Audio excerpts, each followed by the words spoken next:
Selector Williams Live Uganda tukwaniriza olunaku lwaleero webale kutwegattako gwe wenna atugoberera ng'osinzira wano mu Uganda, East Africa n'ensi yonna kutwalira wamu. Eno YouTube channel wetwogerera ensonga zonna eziri social ne bweba economy, trade and business, ebyobuwangwa n'ennono, obufuzi n'obukulembeze, twogera ku byenjigiriza, twogera ku nsonga yonna. Tutuuka ne creative and performing arts n'olunaku lwaleero tukwaniriza webale kutwegattako nze Selector Williams Live Uganda. Obulamu mugamba butya mikono gyaffe abali ku Mpombo African Restaurant Deira Dubai. Njukira nti Mpombo African Restaurant Deira Dubai bw'oba ogenzeko Dubai kyandibadde kirungi nnyo n'olinnya Kabwa oba namwe mukayita n'ogenda Deira wansi eyo waliyo bannayuganda bangi nnyo ate bw'otuuka eyo ne bakutuusaako ebyokulya n'ebyokunywa by'osobola okurileetinga nabyo y'ensonga lwaki bagiyita Mpombo African Restaurant Deira Dubai ate era nga chairman n'abakozi bonna abo tubatumiddeko Hassan owa National Unity Platform side ye mikono gyaffe abalala basaasanidde ensi eno abali mu Germany, abali Italy, abali Japan, abali e Bungereza, abali United Kingdom, mwebale nnyo mwebale ddala n'abali e USA. Okuva e Japan mikono gyaffe aba GMT Motor Gallery bw'oba oyagala emmotoka ogikugira Japan ogikutuusiza wano ogifuna bulungi nnyo ng'ate emiwendo gya wansi kubanga beesimbu ba namaddala ate nga beesigika. GMT Motor Gallery basangibwa Japan ne bw'oba oyagala kusuubula Japan spare parts ez'emmotoka oba okusuubula emmotoka zennyini basobola okuyambako okuprocessingira invitation ne paperwork yonna n'ogenda osuubula e Japan.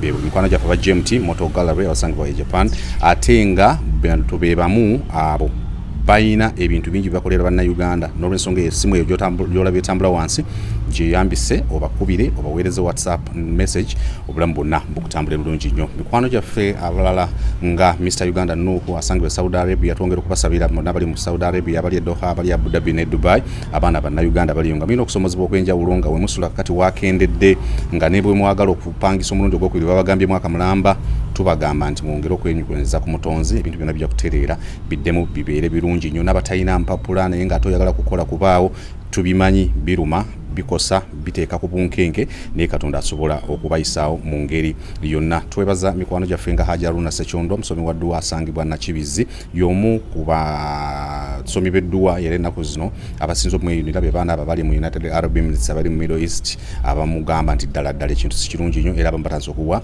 results. Bwe tuvaako awo mikwano gyaffe bangi nnyo nga Ronald Jethro Phone Center bo bamasimba asangibwa Nankulabye era namba zaabwe nga boziraba zitambula wansi awo.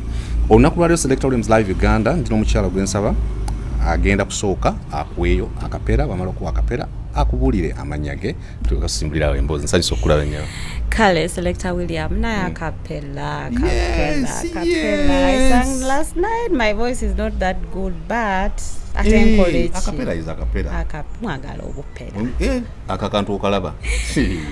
Hai bobo bonga bwa. Hai nono nenyonyozi. Nimukeje buhoro je heruchira byona abeneimwe. My name is Prose Kankunda, formerly with the Cards Band, but now with the Prose Kankunda and the Harris Band. Okay, tukwaniriza ku show.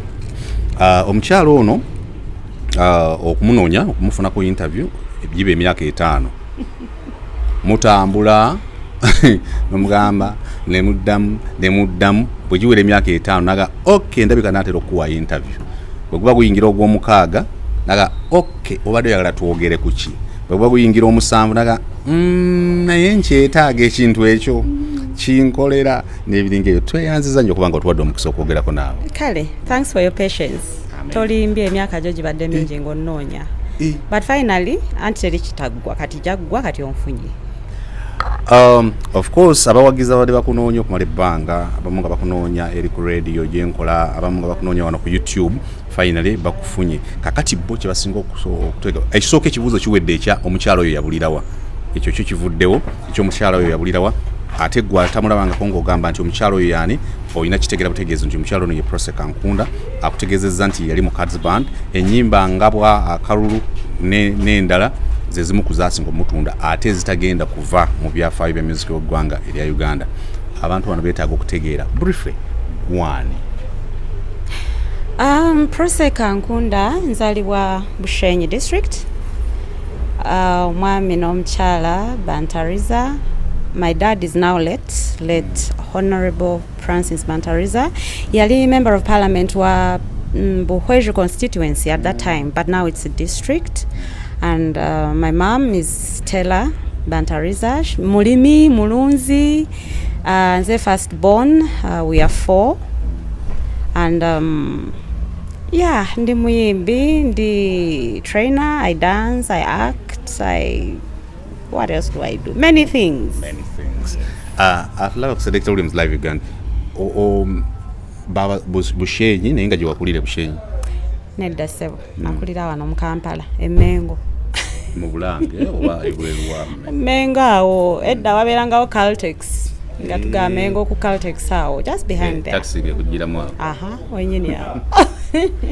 Bino byonna ebyokusoma wali Mengo. Kindergarten, primary, secondary zone. I went to Aga Khan Nursery School. Manya abamu balooza nti Aga Khan yakajja kati. Yeah. Naye yaliwo. Yeah, because nursery school nalimu mu the 80s, early 80s. So I went to Aga Khan Nursery School. I went to Aga Khan Primary School. By then yali Kampala Primary. Nga mukyalimu n'abayindi. Then for 5 years, and the last 2 years of my primary, I went to Nakasero Primary School, Jenna Malira P7, in 1988. So 89, I joined King's College Budo in Senior 1, a school I'll always be proud of. Because of what? So many things. I discovered my talent more while at Budo. They appreciated me. You know, Budo boys and girls can really read books. But for me, I was too much of music, and they also wanted that bit of it. So, yeah, I was highly welcome, and then later on, I went to Makerere University for a diploma. Mama, tuli mu Luganda. Otuwalabula emisinde obuloosi. Sorry. It is okay if I do a mixture of both. Okay. Bwe naveeyo, nengene Makerere University, nensoma MDD. By then, yali only diploma. So, nenkomaawo saakola degree. Naye omwana wa Honorable Mugenzi Bambi Shaban Bantariza. Not Shaban. Francis Bantariza. Kati ate amangu ago gwe n'ogenda ku MDD. Actually, it was a very big challenge. Yali challenge nnene. Kuba muzeeyi ebyokuyimba nga tabitegererako ddala. And that time okuyimba, it was like, what is this now? So me going to Makerere okuyimba, okusoma. Music. Music. And I was on government. Yeah. Yes. Okay. Government sponsorship ogifuna mbu kubanga wali muyimbi nnyo eri e Buddo. Actually, nakola mature entry exams. Yes. So. Muzeeyi n'akalambira. First of all, yasanyuka nti ngenze Makerere. Kuba nze era yasooka mu baana be. N'ate nti ngenze kusoma MDD. Techamwisa bulungi nenze nenemerako. By the way, yagana n'okunkolera graduation party.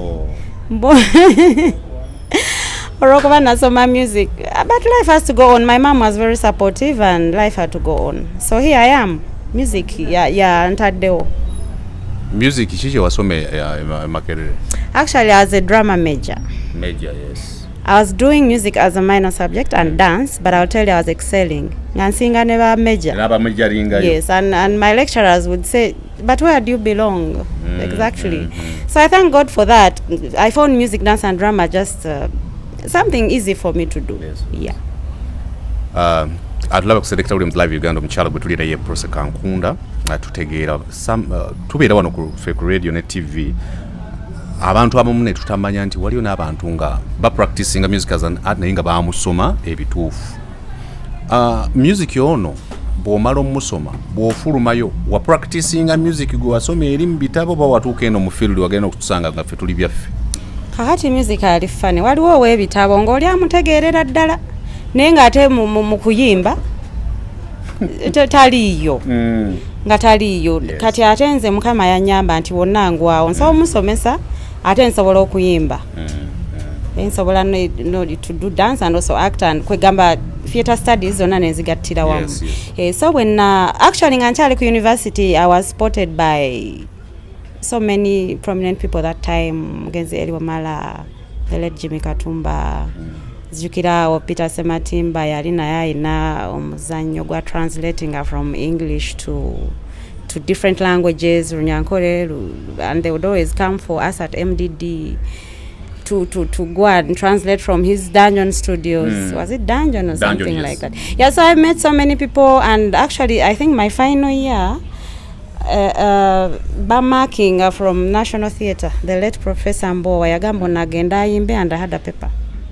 Nagamba agenda ayimbe wa Jimmy Katumba. I'm going to go there personally and mark her. Yeah? Kakati yaza okunda mu theatre byenkola ya ending up as stage amfuye sente ninga kati max zonna nzituteno za 10 ku 10. Abantu atenga mbendo ngebanyumidde nnyo kubanga Professor Mbowa actually simanyi lwaki tumwogerako nnyo ina bingi byakolera ekisaawe kino bambi kakati gwate obulamu bulabika bwakunyumira nnyo muzeeyi oli eri osoma bintu byone graduation of course tajja kukolera naye somehow nga tasina wa kusanga kulaba nti ate omwana wasoma dance ne drama ne music ate alanganga afune tutumu oba. Oh yes, I think mu 1992 renasooka okufulumira mu mawulire naalaba ekifaananyi nga banjogerako bulungi songbird something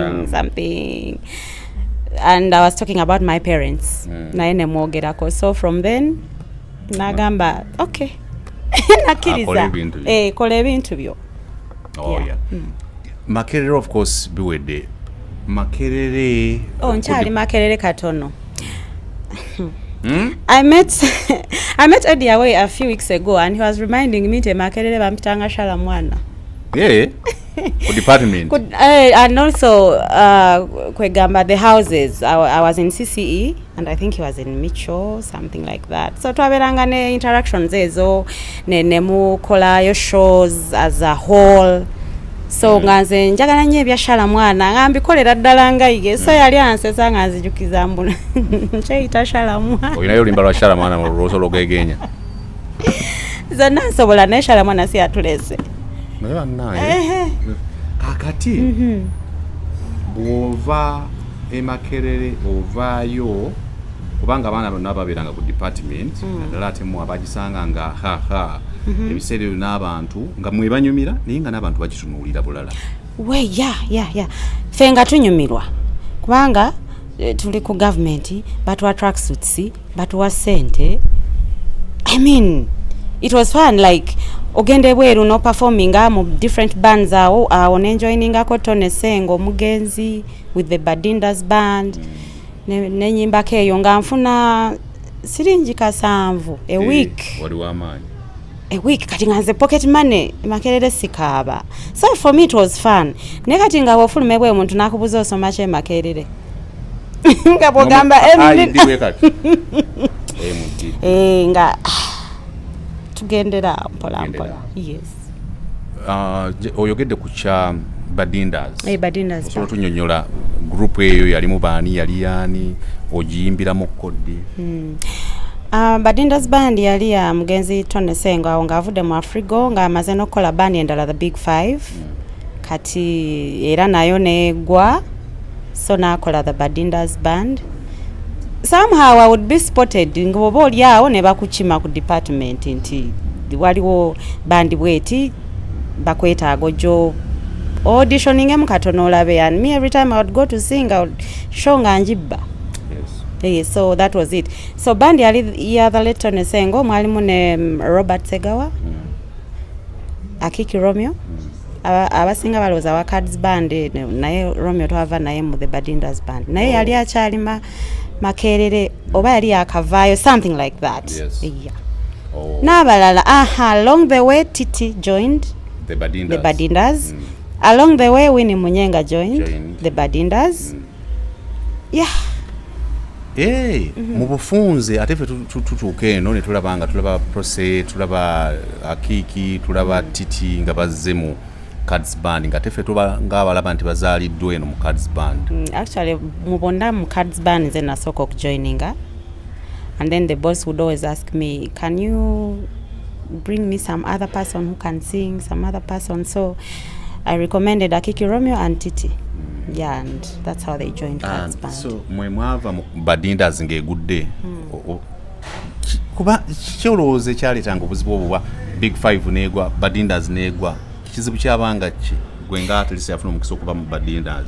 Big Five samanya nnyo lwaki naye Badindas I think that was around the time bagulawo SRN radio Tony nga baagala abeere production manager something like that n'alaba nga it's a bigger job he could get more money kati n'atugamba akitadde kati ziyinza kuba nga ye fe n'atugamba atutadde Badindas mweyiye ate nga yabadde ne kati ye n'agenda eri okukola ku radio yeemu yali etandise oba capital basanyu kuba zatandika ebiseera ebizeera on CBS Simba waliwo Simba waliwo CBS capital yali yatandika it was Simba yes na mwe mumanyi kate kyennaku ate era nava mu bulamu bw'ensi awaawo omuntu gwe ayalabako ku mugenzi Tony Sengo abantu abataafuna mukisa kumulaba n'abalala abataafuna mukisa ku practicingako na music naye ne music nga art osobola munnyonnyola atya mu kitone ekya music naddala mu bivuga mu kuyiiya ennyimba mu kuyimba? Tony Sengo was one talented man nga akuba ennanga n'afuuwa omulere n'akuba biki n'ayimba n'abaakinga enaawuliriza by'oyimba akugamba ovuddeko akola ebintu nga 10 omulundi gumu ku stage and he was a very friendly man ng'ayagaliza ayagala muveeyo mufune tutumu nga mukola ekintu ekituufu nze yanjigiriza ya microphone ogikwata bwoti bw'oba ogenda kuwoggana nnyo sembe zaako wali bw'oba ogira bwoti those small things yeah I think Tony kwegamba batayita mu mikono gye it is sad not all of them could naye abayitamuko era baagala omwefaananyiriza ba Judy bansereko ba Jo Tabula ba Charles Busulwa now with Afrigo bangi okuzzayo Katonda emabega biki bye batabasomesa Makerere nga bwe mwatuuka mu field eno mwejjusa ne mugamba nti bino tebaabitugamba naye tubisanze eno? I don't remember pretty much time where you say but sirowooza nti byaliwo nga biri awo tukyali ku Selector Williams Live Uganda bwe kutwegattako munaffe tulina Prose Kankunda omuyimbi ffenna bwe tumuwulira mugamba nga bwa akalulu abamu ne mwogera nti wa Cards Band naye tutufunye background ye ey'okuba nti yafuna n'omukisa nti kitaawe yali member of parliament ebiseera ebyo munnaye nga kyamaanyi olaba n'olunaku lwaleero ekirala n'okuba nga agenze omwana wa member of parliament n'alondawo music dance and drama bw'amala okumulondawo n'afuna eyo yonna gy'ayise ate ffe okumulaba mu Cards Band n'okutuukira ddala olunaku olwaleero. Cards Band omukisa gujja gutya nga owa Badindas agenze ku radio station? Interesting story. Kati bwe twava e Makerere tumaze n'okugraduatinga waliwo project ya firimu gye twali tukola nga tukyali e Makerere kati nga bagakola continuation of the story. Yes. So ne batuyita ne batunoonya fe abaalimu mu series enkadde ne batunoonya ne batugamba we have rehearsals at Shimoni Demonstration School. Kati ndabawo Kingdom Uganda awo. So tugenda tutandika okukola rehearsals. So one Sunday nva mu rehearsal nzija ntambula mpita ku Nile Hotel. What is it now? Serena Hotel. Kati mpulira bandi eyimba ekuba output nga eri so sweet. Nenchama. Bwenchama ntuula waliwo abantu nga 20 to 30 nentuula nentumya akacaayi ngenda okulengera abayimba nga ate ndaba Winnie Munyenga, Bernard Munyigwa, Ronald Nsereko now with the Quintet Band. Oh bambi. Yes. So I was like, oh my God, Winnie kati fete yatubira konti ate waliyo band gye ya joininze. John Kawa. So ntula mu audience kachayi nkanywa nga bayimba bulungi nnyo nga sound nnungi kati nempandika ka note nensaba waitress pen and paper nempandika ka note nti am Prose Kankunda nsaba kuyimbayo oluyimba lumu. So the waitress took the paper na kabawa bandi awo ne bampita ku stage. So I went on stage nenyimba. The song was From a Distance the world looks blue and green. olwo nenyimba abantu ne batandika okunfuuwa ssente nze guest artist oba artist guest omugenyi ne bampa ssente ate nga ziba nnene zaalinga nnene that time ze bampa because naye hotel not everybody would go there. It was a bit classy. Mala okuyimba, I'm like in my heart, oh God, you've made my day. So I walk back to my seat. Tashatwa anadakiika 2 and a gentleman comes to my table. Hello, how are you? What's your name? Nembe mugamba reluctantly kuba naye ndozo bono naze ate kumanyiro okuba nyimbye no bimanyi seleka. Nandi awo muddamu ntunula needi. So he tells me please join us ku table yaffe wali ne ku table ndabawo omukyala kati ngamba now why is this man telling me to join him? I know omukyala maybe omutima omulala ne gamba maybe I'm over assuming bien ndiko sibyali kole migo so we ngenda nentuula ne banneyanjuliranga the owners of the cards band that was playing. So ndoza story awo yeyogerera. They decided sweet talking me to join. Now that was in 1999 early. So bangamba eyo bandi eri awo naye bali mu recruiting other members to join to make up a band that will be performing in Dubai, and they wanted me to be mubali abagenda Dubai. Naza nawulira ntya oloza nawulira ntya nentandika okuloota ennyonyi ku sport nandoota ennyonyi olwo ngenda bakingambidde awo. I was like oh my God. Nenzikiriza of course biki but I had a phone that time. Alcatel Sony Ericsson Ericsson 3310 not yet that time. Yes. Sony Ericsson. I had a phone, yes. So we exchange numbers.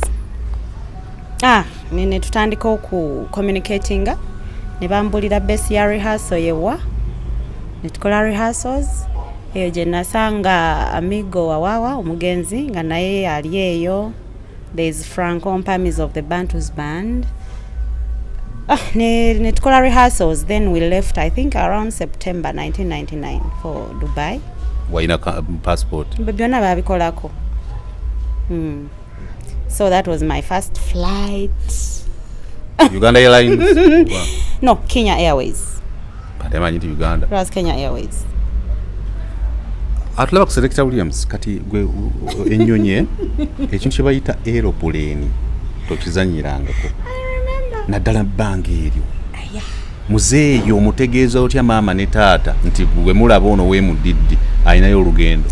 Kati ekyo naye nakirekera maama abikwasaganye abeere nga yakikolako eri ewa muzeeyi nga nze ndi ku peesi ndala kati. Yes. So ne tugenda ne tuperforminga.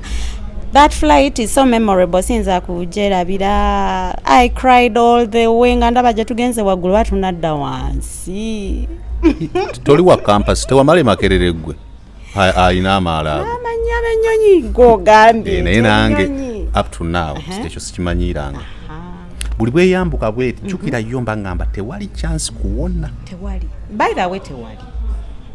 Ine ekintu ekyo kyeyambuka ekyo olaba lumuka nkunyumizeeyo ku mboozi we natiira ebintu ebyo nagendako ne KRM naye omulire budaaki kati bwe twatuve budaaki wali wanyogovu nnyo ng'ebire bingi naye ennyonyi bwe yayinka twayitako byonna tudda waggulu nsanga omusana neŋŋamba kiki kino kye tuliko.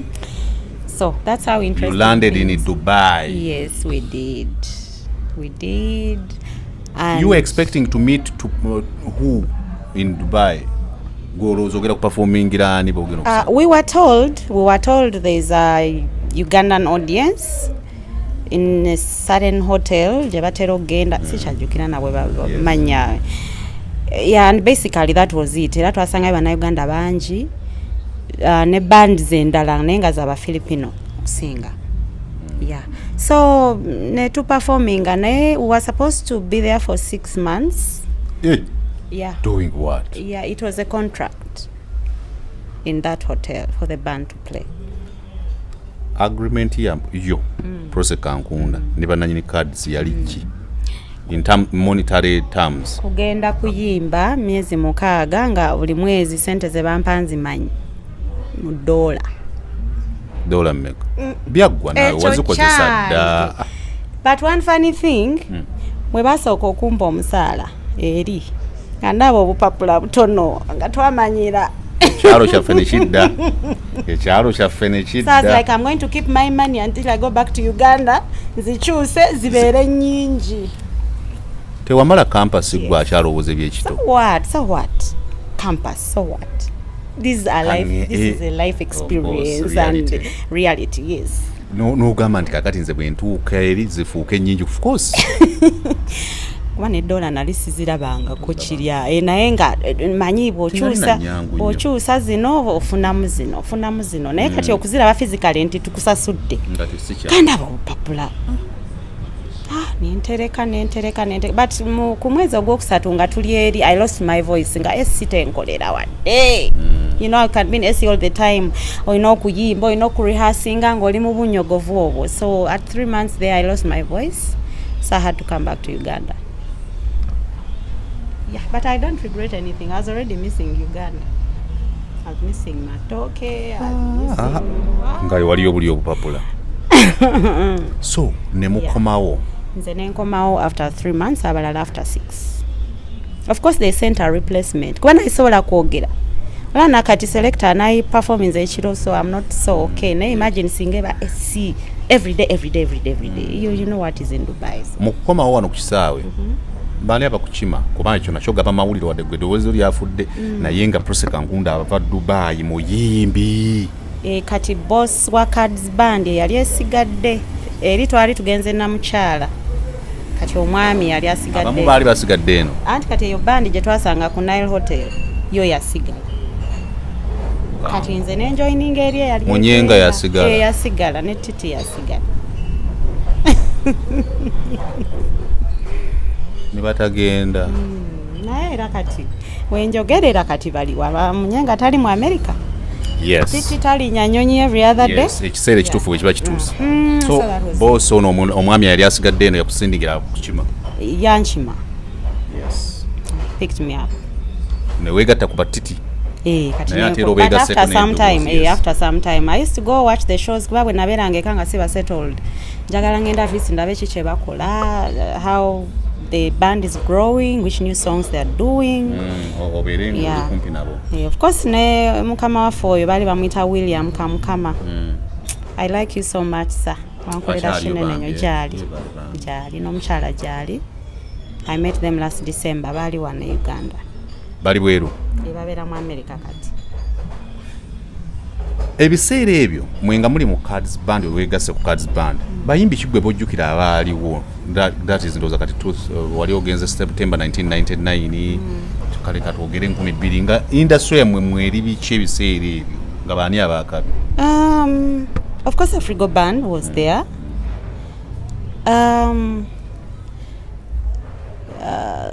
Let Fred Myso was there. Was Mariam singing then? Juliet Sesanga. Yes. Julie Sesanga, she's my, I think, idol or my inspiration or something. Yes. Julie Sesanga. Who else? They were there. Kavuma Roni. Oh, ni mubayambe mubajune. Oh yes, Ronnie Kavuma. You can remind me of some names. Walo Titan a little bit. Titan Takuba. A little bit. Nayenga kakati. Cards Band ngore original composition zaye ziri on record zem recording ze mutandika dio ku recording. 12 mugumu. Awo boss atugambye buli omwe awandika oluyimba tugenda kufulumya album. So John Kawa nakwata a few folk songs from Toro nateekamu ebidongo bye. Then Kiki Romeo was a good writer even before. Bernard Munyigwa nawandika, Titi nawandika, nze ne mpandiika akalulu. Kati bwe mpandiika akalulu ne tubeera nga tu performing live before recording. So abantu enyimba ne bazitegeera tunaba nazi recording. But along the way my boss tells me naye gwe oyogera Oluganda ate oyogera n'Olunyankole, why don't you write another song in Lunyankole? goberera ennyimba 2 ku album so nempandika ngabwa akapera kenkuwadde wali nga tutandika okuwandiika ng'otegeeza owandiika literature yekka oba osobola okweteeramu melody ne rhythm. Melody, of course, rhythm. It has to be a year of echitagulo. Melody nze eba yange. Yes. Yeah, and the lyrics. So nze nzija nengamba kati chiwuwa kwata D o key bweti. Kati nene muyimbira mwawo nene twenonya mpola no wabesi nateeka like that. No wandika akalulu ne tubeera nga tukayimba mu bandi kati bwe kapikinga bosa ngamba nawe gere nnimi 2 bulungi. Kati wandika n'olunyankole pandika ngabwa so mukama nanyamba zombi nezikuba. I'm hitting in central here, then in western region it's mad. Yes, so I've loved Selector Williams live Uganda. Some people have enjoyed this industry. Okuba central ne lunyoro lutoro lunyankole tukiga tomanyi kitegeeza gwe si kyangu n'akatono. Abantu bano kirungi ntutunye ko omukisa okufuna their stories wadde tetunazi fine tuninga bulungi nnyo okuba nti tutuziteeka ne ku Netflix nti Kampala wano kikaluba nnyo okukola ekintu ekyo era bw'olaba nti omwana nga Rage bambi bw'akikuba eri kimuyamba bw'agattako spice ye n'amuyamba okuyingira wano kati ate bwaddamu okuleeta olulala luli on the other side lugano okuyingira eno. So I always count myself lucky and thank God for that. Nachikola Central Akalulu was like a hot cake. Ngabwa eri mu western region, like the village where I come from, where Anyanji village eyo nga bagirabanga, what should I say, ekyamaanyi ennyo the song. Yes, me coming from there. My mother's family became so famous. Do you mind giving us some acapella Akalulu? Akalulu. So that amuntu agaba because of Lulu abantu banji bakwendeshigamba. Okay. Ono yansingira banji bendabye amukwatako mulabula ayo ya magombe. Era yatambuza obulamu bwange okumwagala nze mpangudde akalulu mumyana byendabye. Yes, twanyumirwa nnyo. You know, Selector, I would come on stage. I'm not blowing a whistle for myself. Naye abandabako banjulira. I would go on stage. Chiwuwa natandika. And people start giving me money. Before I start singing, I already have my money. And I went to take a sirabawo. Kati olimba werugwera. Nganze omusala gwa cards saagala nakumanya because ngaze bampadde zisobola okunsasula emyezi emeka. You know? Abantu kiwuwa goyogerako yali. Henry. Nga tetunnamulaba eno mu production yasooka mu Kidongo live. Yali keyboardist wa cards band. Mwana oyo mukulu. Twalina machine yaffe mu 2000 nga mugumu. Ngetulemye okuprogramminga. Kiwuwo oyo najja programminga era ekintu ekyo kimwewuunyako. Because ebiseera ebyo amagezi yali agaji naji programming. Age is just a number and some of us are so proud that tulina emyaka gye tulina. Alenja jigamba maaso eyo. I'm one of the ladies abali proud okwogera emyaka gyabwe. Kati mwabatulaba wano bana abaana nebola tubayita baana. This industry olumu tumanyi okuyogera ntulaganga etabadde na talents, etabadde na people na yemmwe kibi nnyo nti tugenze tuseeseetuka naye twayina because febe tuukira ku department twasanga department y'amaanyi kuba mmwe mwali muvuddeyo egafuna etya nti abaali bavuddeyo baali bali mu field nga baakabi. Thank you. Kati oluba baali mu field nga baakabi kati atolo MDD ng'etandise okulabika nti eyina ekitiibwa era mwene baba baberanga mu dance walugabya muta Albert bambi yali agenze mu ndere yali mu ndere eyo naye yafa wali abana bali ku department ninge ekituwa amaanyi abali bavudde mwe because the Kankundas have been here netugayo waye totutama the Kankundas and that name it's a blessing. Yes.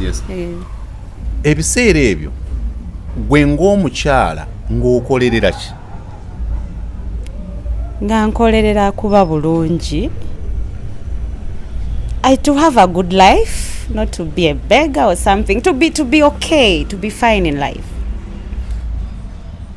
Olwo good life yo yali ki? Ebiseera for example fe naku zino tulaba omuyimbi waffe bw'akikuba kupangisa apartment ya Munyonyobe Buziga kufuna yo spasio oba nuwa kufuna iPhone 11 or 12 Pro 13 kuba ne chain kimuwa kubanga ebintu ebyo abisolo byetuusa. Now selector, this is funny.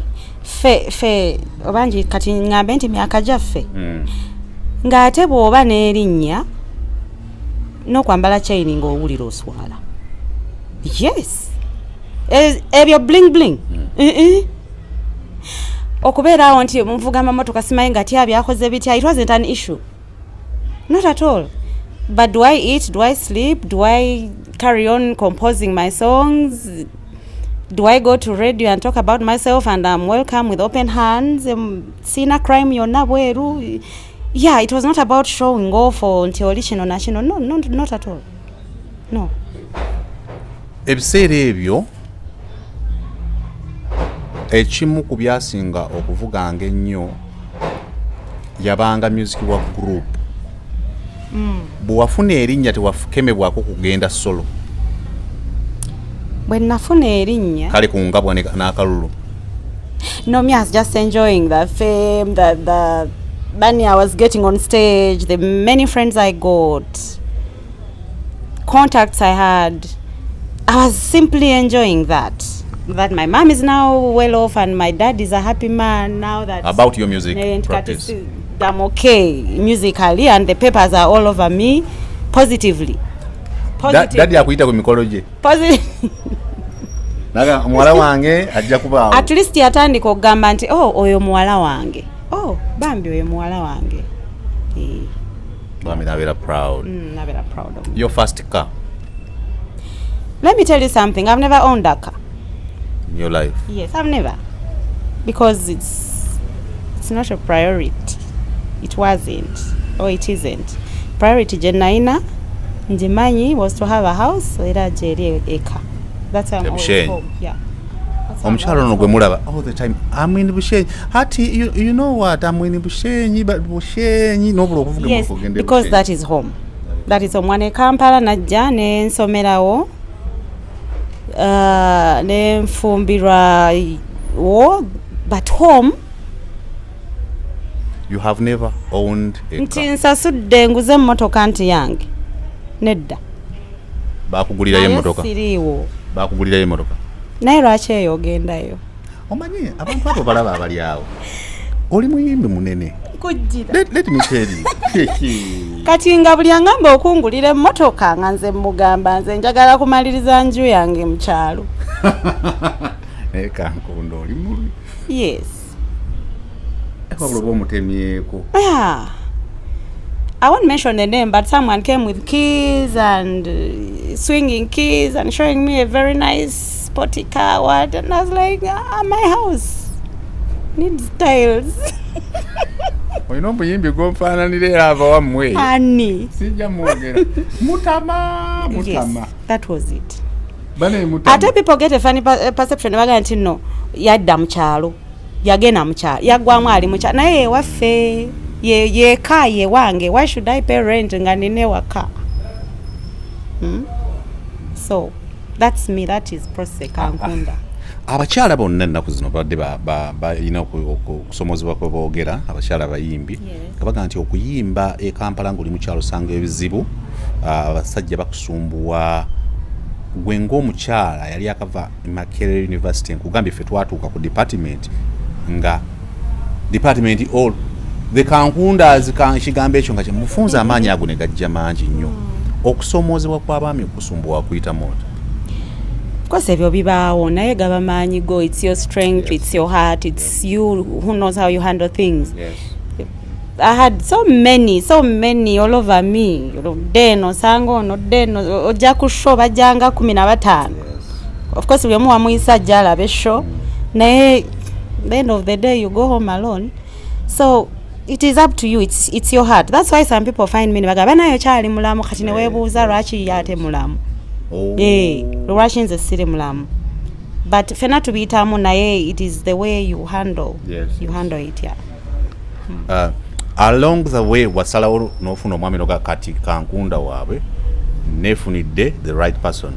Nja kuwa example ky'okugereza ku muyimbi atali wano. Yvonne Chakachaka agamba nti naye kyamuzibwalira okuga nti this is the man. Ate omwami oyo amuyimirireko because abalala bonna bajjanga bagamba oyo omusajja talina ajja kutwala n'ebirala. Gwe walonda atya omwami gwe wafuna? Somehow my feelings how should I say it? Were ending up on somebody with whom I had my first child. And then, sorry to say, after his death 10 years ago, I'm going through a lot of stigma. That is another story that I want to share. It is okay. So I had my first child with the late Fred Maiso. My son is now 24 years. Yes. And after that, I think, it happens. If things don't work out, you don't force it. Kati much later, I think he died 10 years ago. Naye after his death, it was so hard for me to date. Banaya abatulaba omwami omugenzi Fred Maiso yayimba ekimuli. I was telling your son. Yeah. Ngaziddamu oluyimba lwo. Ne mugamba oyina challenge. Oyina omukisa naye oyina challenge. Yes. Love ballads ezisinga amaanyi mu Uganda kubanga akalulu kimuli kya Roza twali twagala na Afrigo Band ezenyimba bwezityo kakati oyina taata wonga yayina ekimuli kya Roza mama wonga yayina akalulu kati oyina okuyimba ennyo because enyimba zozanyirako ffe tujja kunyigira so gwayogerako bambi omugenzi Fred Maiso na taata w'omutabani we oli yayimba ekimuli kya Roza so bwamala okufa. Bwamala okufa everyone is pointing at me. Kankunda ina sirimu nafukira sirimu. Choka nabo sirimu akwata abantu simiti. So now ayogera sirimu oli muntu so sasa okukwata something. Ate tomanyi nnyo nti wankebedde oba chichi. But let's respect the dead. Oba bafudde kyo bachi. May they rest in peace. Kati nze omulamu atendeka. Leave me live my life. Yes. You get it. So it was hard for you to date again? To date again, it was hard. Like someone knows you're dating this person. Nebakulimirira nibamugamba oyo mulwadde oyo. But I thank my husband. Okay, tata w'abaana bange ababiri abato. Yaguma n'abiyitamu. And we have 2 children now. We have Divine and Harry. And life is going on. Naye kyantawanya nnyo ekyo ekintu. Sirimu noyita wano bambi nga kitalo nga mulabye oli ku ddagala. Yeah, so but nze Kankunda ndaba life goes on era wendi. I know. So I'm not telling the whole world nti ndina sirimu oba sirino oba chi. I'm giving a story that is good. That is touching my heart. Yes. Yeah. Kati what you overcoming? Not really. Nchabita itamu mpola. Only that now ate kati ndi diabetic. Yeah, sometimes it ndwala nno nengenda wansinga sugar levels hitting nze waggulu nnyo. But nziramu nenterera when I get clear medication and I thank so much some people who've been very, very supportive. Olina nti kati njagala insulin, njagala kino. They are so quick to send in money to. I think I'm going to mention a few. Is it okay? It is okay. Yes, Mwami Robert Kageme, who lives in the UK. Justin Juko, the Ugandan destroyer, who lives in the US. Mukwano gwange Nsereko Ronaldo wa Quintet Band. Yebwe muganti omutwe gunnuma. Ajja kuba masimu every hour. Webulira otya okola otya. My family, of course. My kids. So your firstborn wange is my best friend. It's called Derek. N'abalala mwenna besisobodde kujuba. Babosi banga ba Cards Band. Kati babayita mu mikolo e Uganda most of the time. What they do, bo bagamba Prose Kankunda ffe tumubawadde abayimbire and they pay me heavily. So thank you so much. Olugendo kibi nti twalifuse ku party eyo bambi eri touching. Bannayuganda tulina omuzoogo. Omuntu tumusalira omusango ne tumuteeka kalabba ne tumukomerera. Ebintu ebyo tebyakosanga baana bo, tebyakosanga bazadde. Maama talina lwe yakubirako naga omwana wange genda weekebeze abantu nga boogera. Yes, my mom, of course. Ne kati nze okwekebeza, it is normal ne bwonkebera kati wetuwano mu camera. It's very okay with me because I'm negative. Yes. So obaleka ne boogera. Lutaya yagamba nti boogere bye baagala ba mimwaja. Yes. Yeah. I understand. Tuzze eri wansi mu ssanyu lyaffe eri endongo. Kaakati omwami ono omugenzi ajja bo bali mu Eagles. Ajja bali mu Pride Band. Pride Band.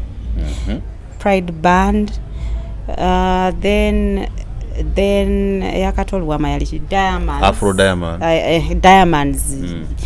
Then Eagles never splitting. Eagles. Oh. Yes. After Gibrozi, Pride something, Afro Diamond, then Eagles. Kubanga lwaki nkikubuuza ebiseera bisinga ffe abaami bwe nkufuna ng'oli mu Cards Band nyinza okusika tujje waffe. It did not happen. It didn't. When he went to Eagles, nze nga ndi mu Cards, we are now 2 stars. You felt like how? Very good. Yeah. Good. Mwe bulidde life eno bannange. Yes. Kati nze ntunuulira the so-called celebs of today. Ng'okuyingira tugambe ekibaala ojja n'abantu 10 weebikiridde ku mutwe okozingewo something balage nti no waliwo ayingiddewo. But for us it would be natural. And not even we are common in Bazo Sam nga tetukola. We tuba tetukola then totusanga anywhere. Kati fame yo ejayo ka you don't force it. You don't have to make a point ndi wano ndi. No, you live your normal way. Erinnya lijja kwekola lyokka nga bwe nkugambenti nga nze nyimirira ku stage ne bakuba engalo nga simanyi lwaki. But you feel you're respected, you are. Ne bwomala okuyimba nze selector sijjukira at any one point asking the audience obugalo. Munayimba. Nedda. Come, do your thing, go away. Era oli bwasiima ajja kukubira mu ngalo. People appreciate in different ways. Some will clap, abamu bajja kuwa ssente, abalala bajja kunoonya babbeeko kye bakolera. So, you do your thing. Kola ekikyo. Kati ne baana bali singinga. DJ atandika oluyimba. Audience naye wogana yo. Nojja ate n'ogamba apulo. Omuntu oli abadde awaga okuddamu omusitula. Kuddamu omusitula nti simanyi kyakwogera naye it hurts me sometimes. Abaana bano balina ekintu kye bakola. Lwakuba nti ffe emyaka bw'ogenda okaddiwa waliwo byolekera abaana ne banyumirwa obulamu bwabwe. Yeah.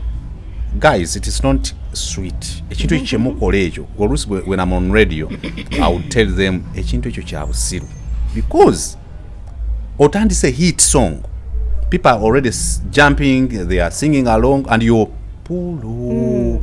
So you're shutting everyone down and then you start telling us stories that we are so much not interested in.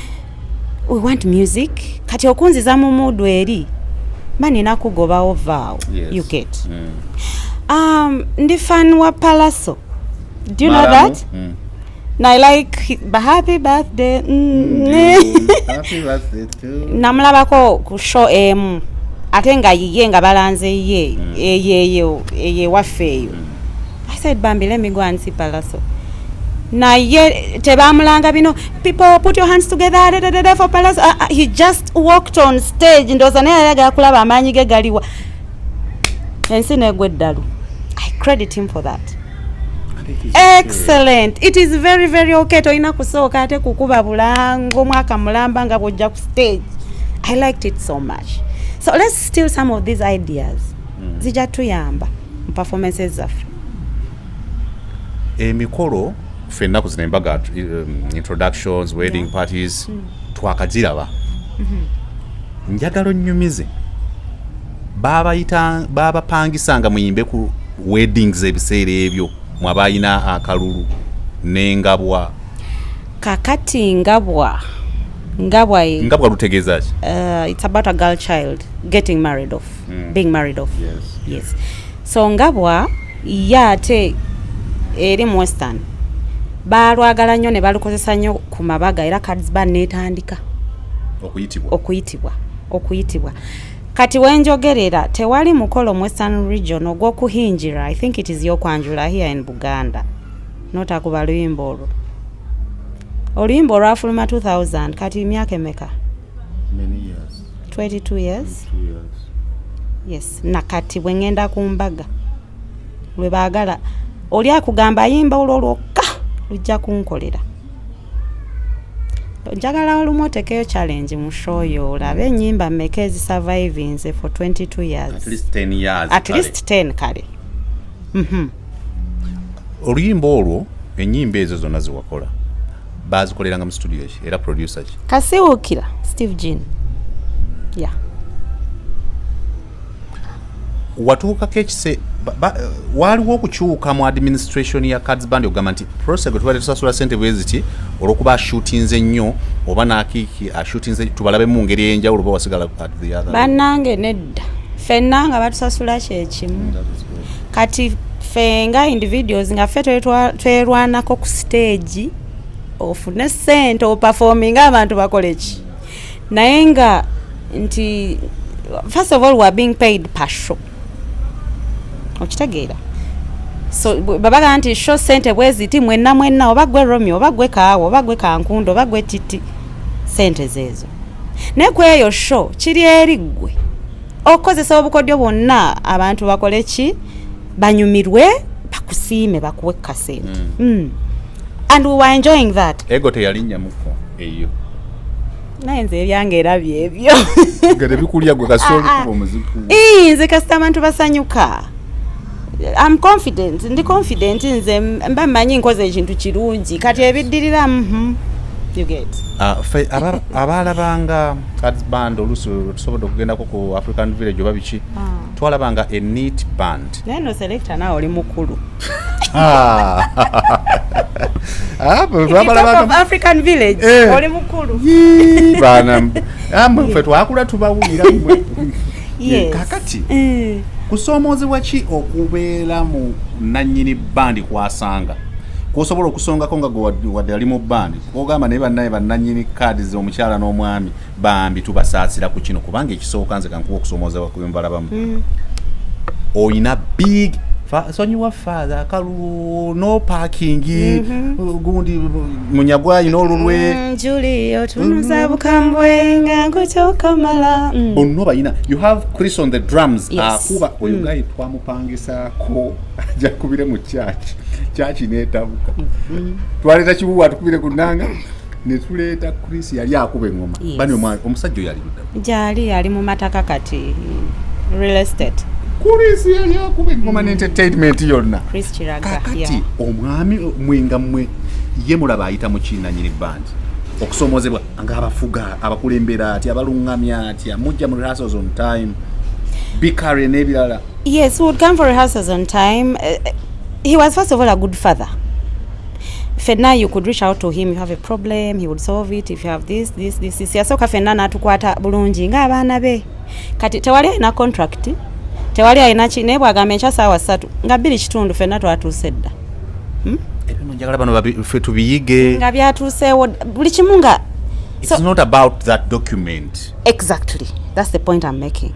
So engeri gye yatuyisangamu fenna nga ebintu tubikola bukozi. But what he made sure that kyatukolera we were always smart nga balina edduuka ku Pioneer Mall awo batwambaza bweyagala loan bagikuwa batuteekako ne ku case clinic awo nga bw'oba omulwadde you go kati nga banding eyo lwaki ovaamu mbuulira endongo mwaddayoko ebweru no bo tebaddayoko naye nze namala nentambula mu Rwanda, Burundi, Kenya. atulaba ono gukyalaba wano ye maaso malungi Prose Kankunda twabanga ne bajjo washi waggulu ku department etujjaawo naye baaba abantu bano bayina ekintu twogere ku John Kawa Aboki, yes. Empaako yembadde sigimanyi. Musajja wa kikaaki.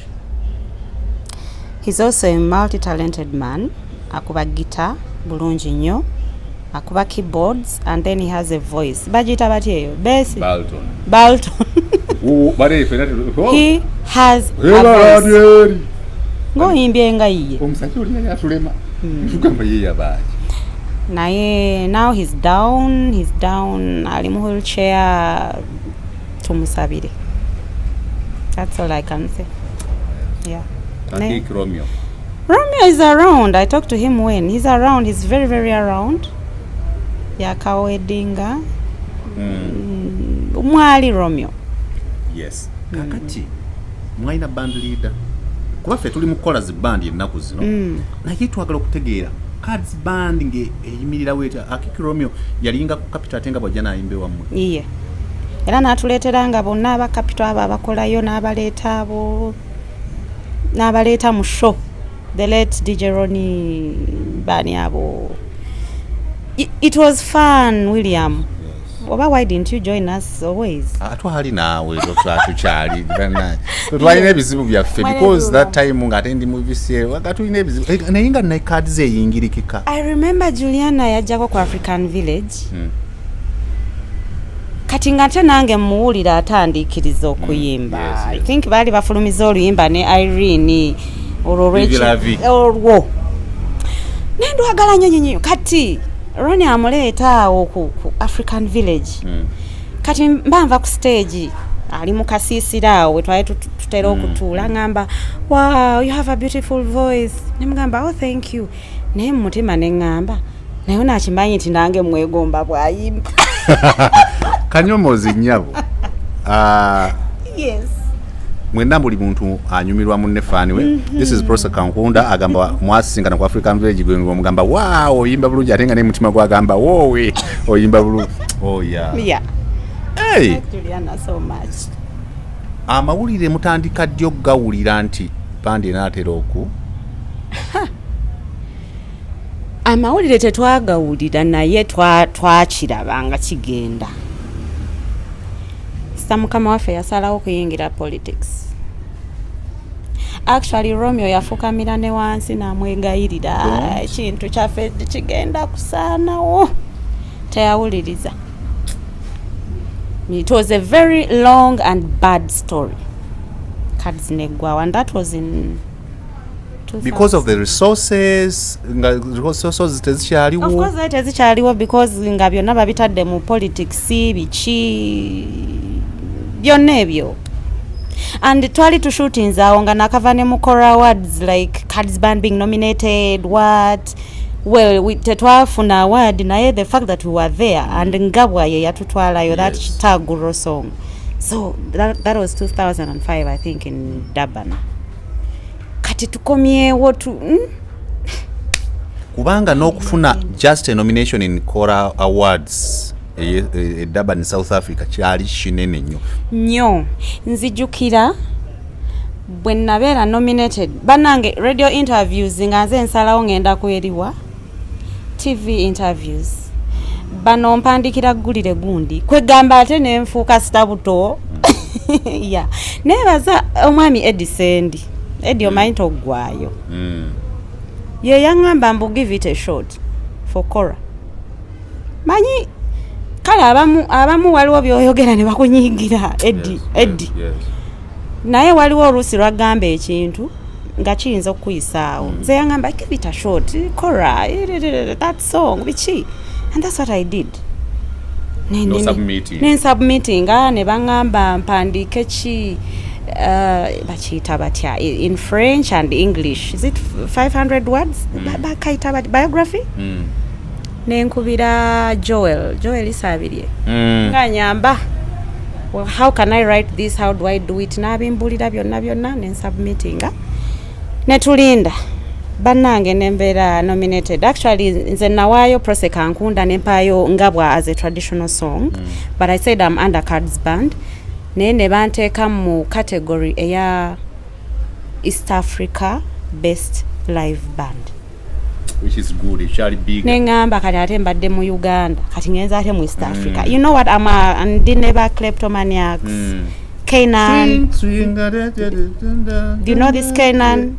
Hey. So wave your flag, wave nengamba nza. Bali banene. Omwaka ogwo kora. Nafuka star buto selector. Yes. Nentandika n'okwekweka. So anyway, we went. So later on, Cards Band disbands and twachiraba. Formal communication. No, we didn't. It came a done. You never appeared for rehearsals.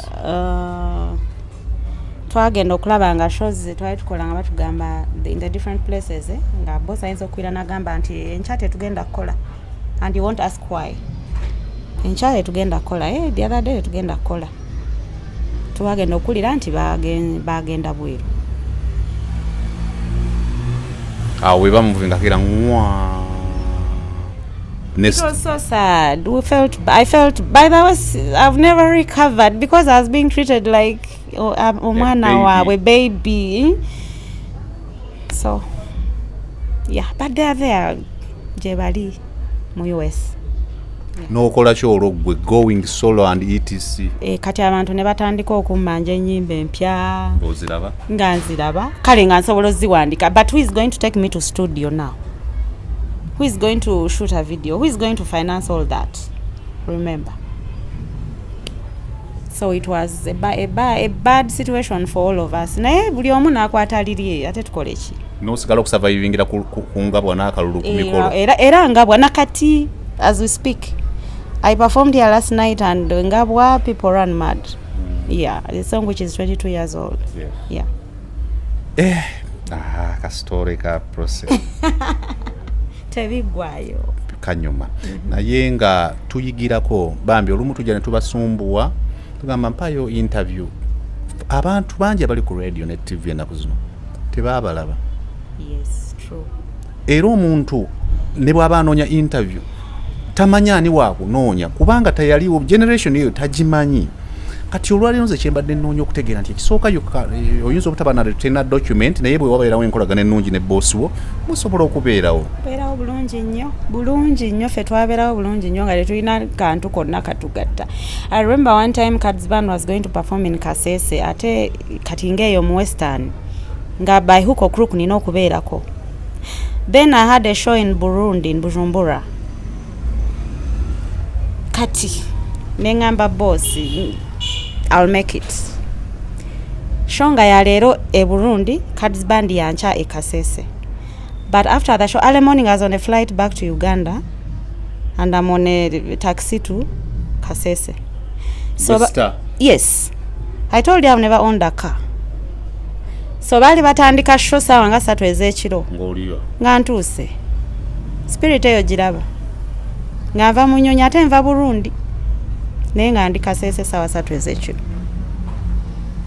Bagezaako okujja mu Cards Band endala nga Afrigo, Splash Band.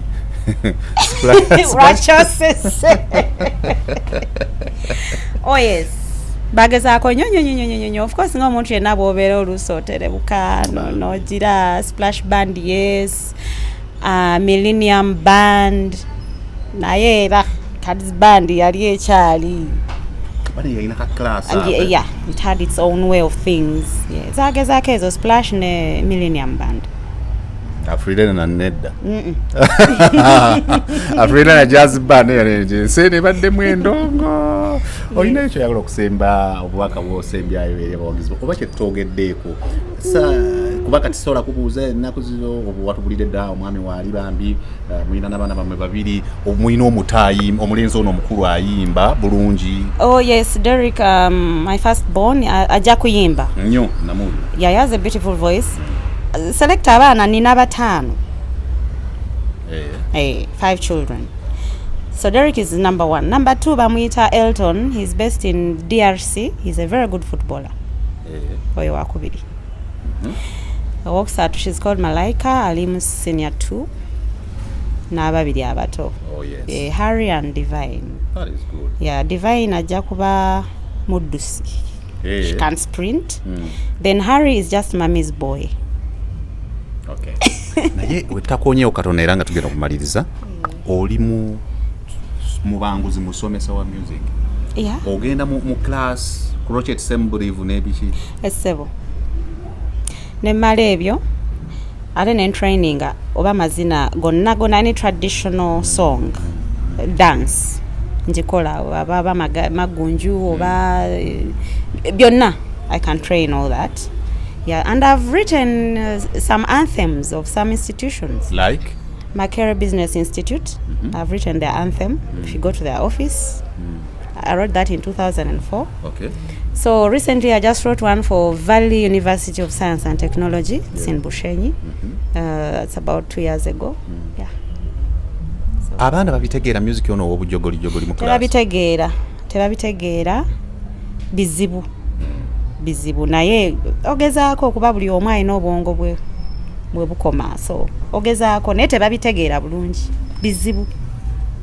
Music wo mu ngeri ya copyright akomezaawo revenues up to right now, or it is until when you go on stage and perform? No, it is until when I go on stage and perform, unfortunately. And I feel sad nga omanyi nti waliwo n'omuntu okwedisguising anti yegwe n'agenda n'ayimba, because so many people don't know me. Bwenfaanana engeri ffe gye twaba na videos nyingi ate era ne mu bantu tosaa kundabayo. Yes. Kati omuntu agenda n'alimba abantu nti nze kankunda. Akamuuka oba obubiri ne babumuwa n'agenda. So it's a challenge. But my fans, thank you so much. Thank you so much. Okudemanding omwami ona ndeete. Yes. I love you too, really. Government endongo yafugira bozi ennaku zino. Selector. Impulira, I appreciate everyone the way they are. Yes. But of course it's so different from ours. But it's more of kigambo kimu bibiri bisatu. Yeah. And the boom boom boom boom thing, and that's it. And the problem again is for 3 months ngolimba lweddeko, and then others come. So Government kiki etanakolera bannabitone bannange nze sijja tunulayo nnyo naye buli omu yerwaneko, omuntu asabire munne. Yeah, buli muntu asabire munne, naye nange omuyimbi wefeeko gwekola ekintu kyojja kulaba nga the way will pave itself. Ene message to Juliana Kanyomozi. Yeah, Juliana Kiki. May God bless you. Okay, sibula batulo. Ababadde ku interview eno oba ku show ya Selector William, first of all, can never the selector. You're very patient. Myaka 6-7 anoonya. Yes. But we talk on phone. Ne achikiriza. Abajja bakiriza. So I thank him so much. Namwe okuwagala okundaba mugereko nange mulire byembagamba mbebaza nnyo. But they can call me once in a while. I'll put your number. Yes, call me, we chat. I love making friends. I love my fans. Okay. They will. Webale nyo webale ddala Selector Williams Live Uganda betu tumaliriza olunaku lwa leero. Bannamawulire bannange abali eyo nga mukola mwagala kukola oba entertainment journalism or music in particular as an art. Ebiseera ebisinga musanga obuzibu ng'omuyimbi mukwano gwo n'akugamba I cannot be available now, n'onyiiga. Prose Kankunda, it is true. Emyaka gibadde mingi nnyo nga twetaaga interview eno ali Bushenyi ali nga tulina okugumiikiriza. Olumu waliwo artists nga babadde bange naye ng'olina omugumiikiriza, n'ekirala kikulu nnyo okutegeera gogenda ku interviewinga wakikula ki, because bw'onaamuddusa emisinde ye gy'atasobola kudduka mujja kiwa mutaka. Selector Williams Live Uganda says goodbye.